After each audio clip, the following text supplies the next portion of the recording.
Hello, my dear students. Welcome to the concluding part of the poem Mending Wall, written by Robert Frost. In the previous videos, we have already seen the destruction of the boundary wall that divides the properties of the poet and his neighbor. We have also seen how both of them get involved in the process of mending the wall. But towards the end of the first stanza, we find a sudden change in the attitude of the poet regarding the necessity of the wall. The wall, which once provided him a sense of security and protection, slowly becomes a barrier to their friendship and intimacy. So he tries to dissuade his neighbor from building the wall. How did he try to convince his neighbor? He tried to convince his neighbor that the wall is not essential by saying that his apples will never trespass into his neighbor's plot and eat the pine cones. And do you remember the reply given by the neighbor? Yes, the neighbor replied, quoting a very famous proverb that good fences make good neighbors. Well, before proceeding into the second stanza, let me remind you that the happiness and delight experienced at the beginning of the mending task slowly diminishes and takes on a serious note when the neighbor insists on maintaining a privacy between them by building a wall. Today, in the second stanza, let's see how the poet is going to tackle with this contradicting situation. Okay, students, let's move to the second stanza of the poem Mending Wall.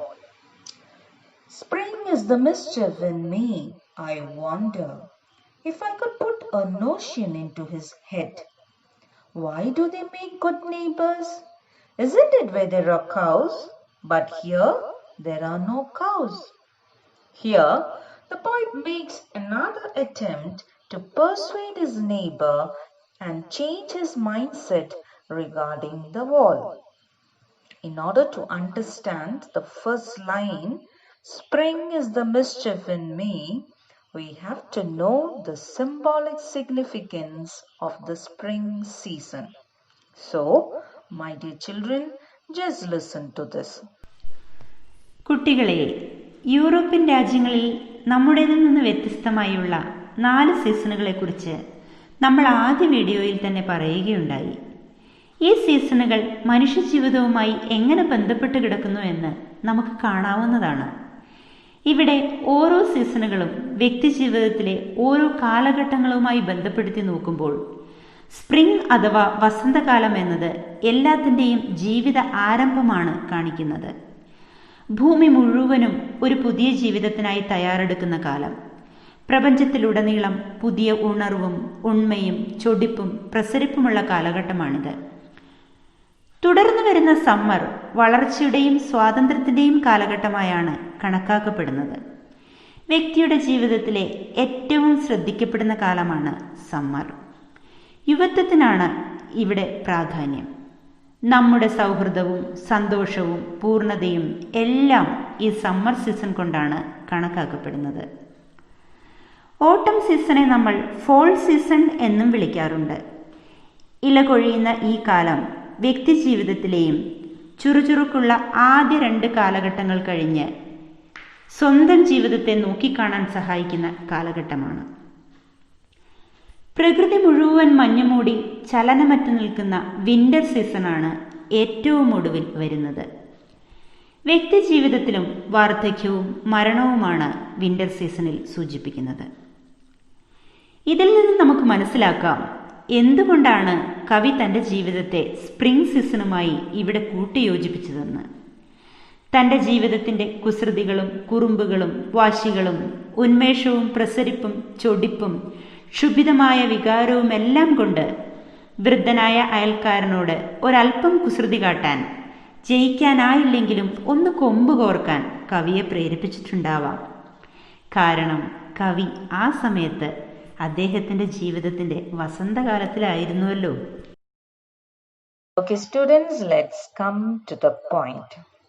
Through this beautiful expression, "Spring is the mischief in me," the poet tries to say that it is the spring season or his youthful and vibrant nature that tempts him to play a little mischief upon his elderly neighbor, even though he had already expressed his desire to mend the wall.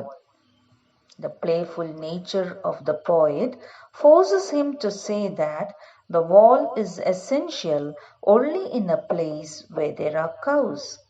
Since both of them don't have cows in their farms, there will be no issue over the cows trespassing into each other's plot and destroying the crops. In the very next line, "Before I build a wall, I would ask to know what I was walling in or walling out." In these lines, we can find the poet being a little rude towards his elderly neighbor. In his excitement to brainwash him, the poet even goes to the extent of asking his neighbor the purpose or the reason for building the boundary wall. He tells that before building a wall, one should have a clear idea about what he is going to bring in or include and what he is going to throw out or reject by constructing a wall. By putting forward such argument, the poet is well aware that he is really offending or insulting his neighbor who is very much experienced than him. It is very clear in the line, "And to whom I was like to give offense." Here the poet has used the poetic device pun. Do you know what's a pun? Pun means play upon words which sound alike but have different meaning. Here, the poet has used pun in the word offense because it sounds like fence. He then goes on to say that nature is against all man-made walls by repeating the very opening line of the poem, "Something there is that doesn't love a wall," thinking or assuming that his neighbor is a very conservative and a superstitious man representing the old generation. He tries another trick on him to stop him from keeping the wall. He says that it is the elves or some supernatural creature responsible for pulling the wall down every spring season. Do you think the neighbor will fall into this trap? Or will he get terrified and leave the spot immediately? Not at all, because he replies very coolly, "But it's not else exactly, I would rather," he said to himself. From these lines, it is very clear that the poet was not able to change the neighbor's mind. The neighbor was very firm in his decision. He wanted the wall at any cost. He did not even bother to listen to the poet's words. Rather, he was busy picking up stones, holding it tightly in his arms. The lines, "I see him there bringing a stone grasped firmly by the top in each hand like an old stone savage armed. Here we get a beautiful comparison using the poetic device simile. The unmindful and the indifferent attitude of the neighbor has evoked hatred in the mind of the poet. So he compares his neighbor, who was busy picking up stones, to an old savage belonging to the Stone Age. He is called a savage or an uncivilized person because he is not at all ready even to listen or welcome any change. Rather, he likes to dwell in ignorance or darkness. The darkness mentioned in the line is not just the darkness brought about by the shades of the trees, but also refers to the ignorance of his mind. Here we can also see the clash between modernity and tradition. The poet represents the new generation who always experiment new ideas and changing trends. But on the other hand, our neighbor seems to be an old-fashioned and a conservative person who is very reluctant to accept any progressive thoughts. So, the poet is very sure that his neighbor will never change his mind and go beyond his father's words, that good fences make good neighbors. തങ്ങളുടെ പറമ്പുകൾക്കിടയിൽ മതിലുകൾ ആവശ്യമില്ല എന്ന് കാണിക്കാനായി ധാരാളം ന്യായീകരണങ്ങൾ കവി കൊണ്ടുവരുമ്പോഴും അതിനെല്ലാം മറുപടിയായി പക്ഷേ അദ്ദേഹത്തിൻ്റെ അയൽക്കാരൻ മുന്നോട്ട് വെച്ചത് ഒരേ ഒരു മറുപടി മാത്രമായിരുന്നു. തൻ്റെ അച്ഛനിൽ നിന്നും മുത്തച്ഛന്മാരിൽ നിന്നും കൈമാറി കിട്ടിയതും അത്രമേൽ പ്രശസ്തമായതുമായ ആ ആപ്തവാക്യം ഇങ്ങനെയായിരുന്നു: good fences make good neighbours. അതെ, നല്ല വേലികൾ നല്ല അയൽക്കാരെ സൃഷ്ടിക്കുന്നു. Dear students, do you consider this as a mere reply? Not at all. Well, the meaning becomes clearer if we analyze the title of the poem. Mending wall can be interpreted in two ways. Mending can be the act of repairing the wall, or it can also be the wall that mends human relationship.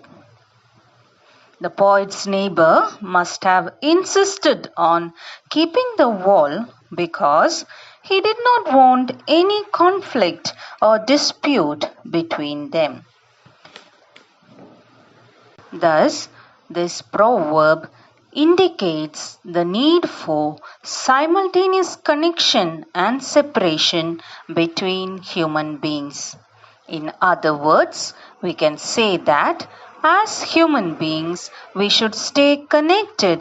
At the same time, we need our own world detached from others.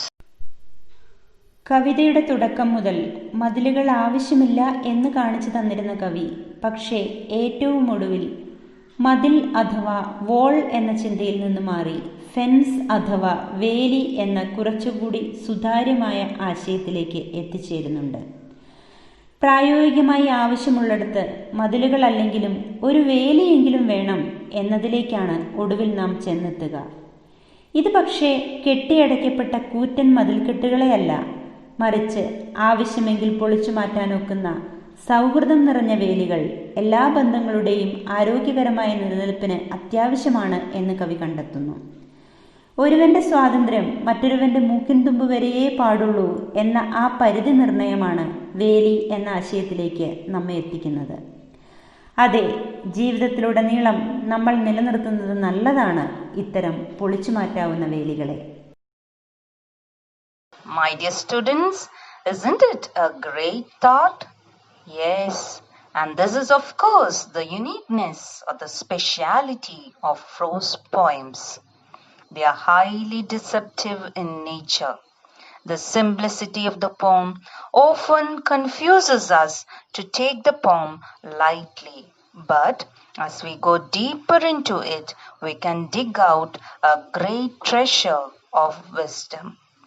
So, we can say that Mending Wall is a poem that begins with the delightful experience of bringing the two neighbors closer and ends with a wise thought that for a long lasting relationship, a wall or a fence is very essential. With this, we come to the end of this poem, Mending Wall by Robert Frost. We will be back with more videos. Until then, it's goodbye.